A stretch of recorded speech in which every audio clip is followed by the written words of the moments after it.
lads, welcome back to the channel. Today it's one of my normal videos, but they're kind of like merged together, as obviously my channel's main basis is predictions and predictions reviews or roundups for the championship. But this week, as there only been 2 games and they're back to back, as it is the playoffs obviously, I decided to converge the two into a single video.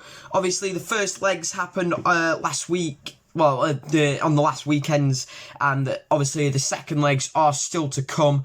And obviously, yeah, big games both took place in Wales, and next week they, in the second legs, they will both take place in London. But yeah, without further ado, let's get into, first of all, I'll be reviewing the game, see what happened. Obviously, you probably already know the scorelines, but yeah, I'll just be giving you my overall take on them. And then after that, we'll move on to my predictions for the second legs, and see if any of these, the first leg scorelines will be turned around. But yeah, if any of you are watching, then yeah, just feel free to leave your predictions in the comments, and if any are right, obviously I'll be putting them on screen and be getting a shout out. But yeah, without further ado, just get straight into first of all the reviews and then the predictions. This game, as you probably already know, was at Liberty at the Liberty Stadium. Sorry, not at Liberty Stadium. Not from bloody Barnsley, am I? Well, at the Liberty Stadium, to actually be grammatically correct. And it was between Swansea and Brentford. And this one's for a shock result. Not many people saw this one coming, as it ended up finishing 1-0, a home win, and 1-0 for Swansea City in the end. Honestly, didn't get the prediction correct. I predicted a 1-1 draw. Thought Swansea would take advantage of the home advantage, despite there being no fans. Well, they did in the end, really. They had the better chances in the first half. They hit the post, Ayew heading onto the post from the corner, and then Brewster didn't manage to get a clean connection as Raya managed to scoop it up into his grasp and end up just claiming the ball, and Brentford got away with it then. Brentford never had any chances. Well, at least I watched Sky Sports highlights, so I should know what happened. But Sky Sports the highlights didn't show any Brentford attacks or anything, and Brentford were barely involved. Well, anyway, back on to what actually happened in the game. Andre Ayew, he was at the centre of attention in this game. As I've just said, he hit the post. He then missed a penalty after I think it was Brewster was brought down in the box by Janssen, the former Leeds man. I forgot his first name. I don't know.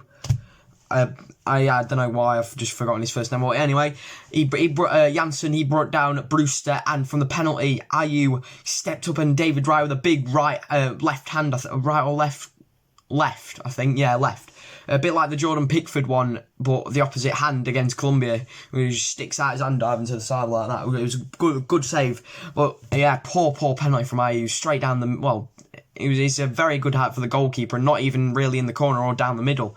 Well, then more controversy was to follow as Rico Henry of Brentford, their left-back, got sent off for a very, very good tackle. It wasn't even a foul. It was such a good tackle. Sliding across, gets the ball cleanly, lovely tackle.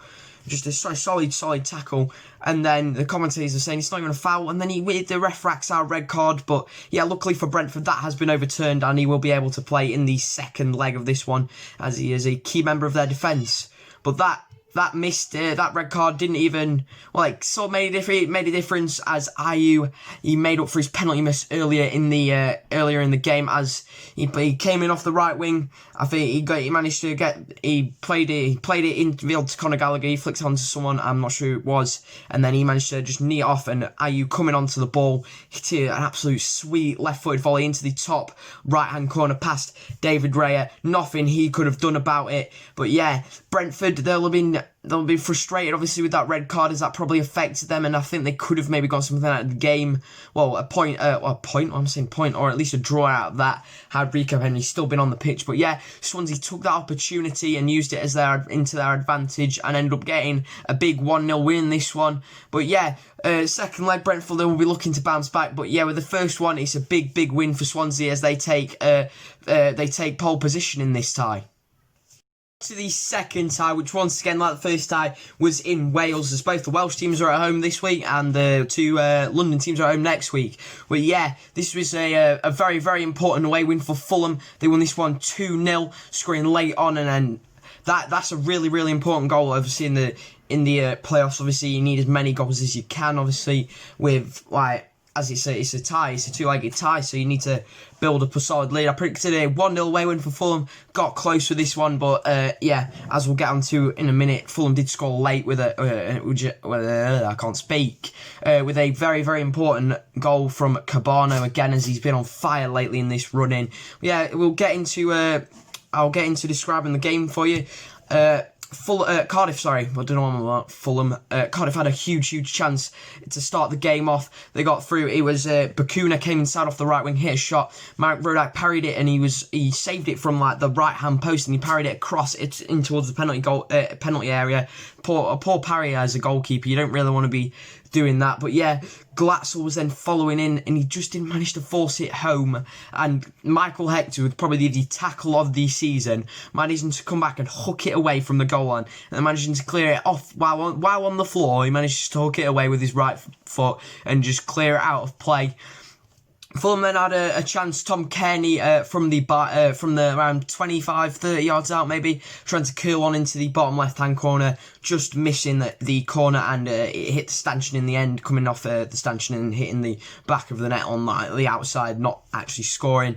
And then a moment of magic from Josh Onomar in the second half gave Fulham the lead on the 49th minute. He basically received the ball, turned one player, dribbled past a couple of others. Instead of going for the trademark finish into the far corner, he just tricked Alex Smithies in the Cardiff City net and rolled it into the near post with an absolute, just a clever genius finish from him. Really, it just shows that he's got a lot of talent about that that move to Fulham. Obviously, a good move for him when he was on loan at Wednesday last year. He was not very good for us, as he was injured most of the time he was at us anyway. But yeah, moving on to the probably the most important moment of the Championship playoffs so far, and it was Neeskens Cabano, I think that's how you say it, I don't know to be honest, with another free kick, his third free kick in 3 games. Obviously he scored one against us under the wall, another one against Wigan which got them their equaliser, and then this goal, what an absolute peach of a free kick this was. Just a little dink over the wall and it just goes in the net. Alex Smithies just can't get there, and it's a huge goal for Fulham, as like Swansea they gain pole position in this tie, but by a firmer margin, and they still have the home tie to come as well. Moving on to now my predictions for the other 2 ties, which will determine who goes to Wembley to have that 190-minute shot at getting into the Premier League. First game is at Wednesday tonight at 7:45, and it is between Brentford and Swansea. Obviously, their tie being the first one. Obviously, Swansea won this the first leg, obviously 1-0 as I described earlier. But yeah, going on to the form in the last 3 as I always do. Brentford have lost every one, while on the other hand, Swansea in contrasting form. They've won every one of their last 3. Brentford 1-0 against Stoke. They lost 2-1 against Barnsley. Those 2 games they pretty much choked to get in the automatic spot into the Premier League. And then obviously in the last game, it was the first leg of this tie, and they lost it 1-0. Swansea on the other hand, they've won every one of their games. Obviously a late push into the playoffs, beat Bristol 1-0, Reading 4-1 in that game, which secured them the spot in the playoffs, which no one thought they would really be able to get, including myself. And then obviously the tie, the first-legged tie against Brentford, they won that one 2-1. I think with this one, Brentford obviously at home, and they're a strong side. Well, I don't know if they've not been showing it lately, but I don't know, I just have a feeling, Brentford, they're just such a solid side. I feel like they'll get a goal early in the game, but they'll have their chances to go and win the game, but they won't be able to. I think this game will go to extra time, but I do think in extra time, I think Brentford will be able to win this one. So I think it'll be a 2-0 home win for Brentford, winning it after extra time though. So I do think this game will go to extra time, and yeah, I do think Brentford will win this one 2-0.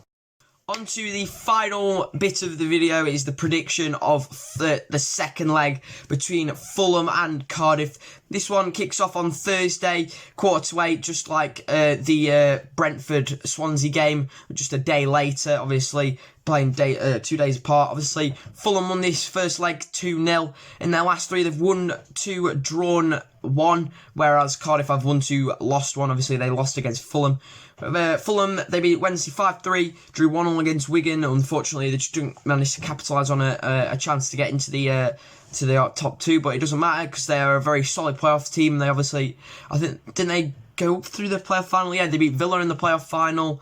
when they actually went up to the Premier League and then obviously got relegated straight back down. But I think they'd love another chance back in the Premier League, because they did it all wrong last time, didn't they? They just overloaded the team with too many new signings. But yeah, obviously last time out in the first leg, not the second leg, this is the second leg obviously.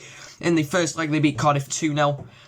Cardiff on their running, they beat Middlesbrough 3-1, Hull, and then Hull 3-0, which saw Hull relegated. But they were already Cardiff were already pretty much guaranteed a playoff spot, so they didn't have much to play for really. But this one, obviously I just forgot to mention, they obviously lost 2-0 in the first leg to Fulham.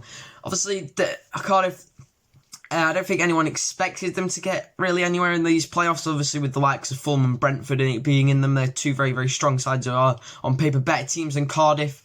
But for this one, I think they'll show some bite and character to try and maybe fight back from this 2-goal deficit. But obviously they've had the home leg, and teams generally try and go for it in the home leg in the playoffs, and obviously losing that one 2-0 could be a huge mistake for them.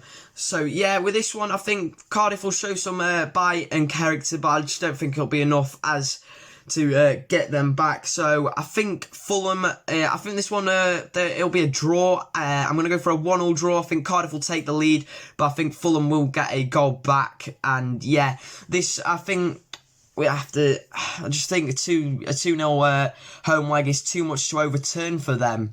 But yeah, that is the end of the video, guys. If you have enjoyed, like the video, and don't forget to subscribe, obviously. So yeah, I'll see you in the next one, lads. See you in a bit. Like a Hellcat.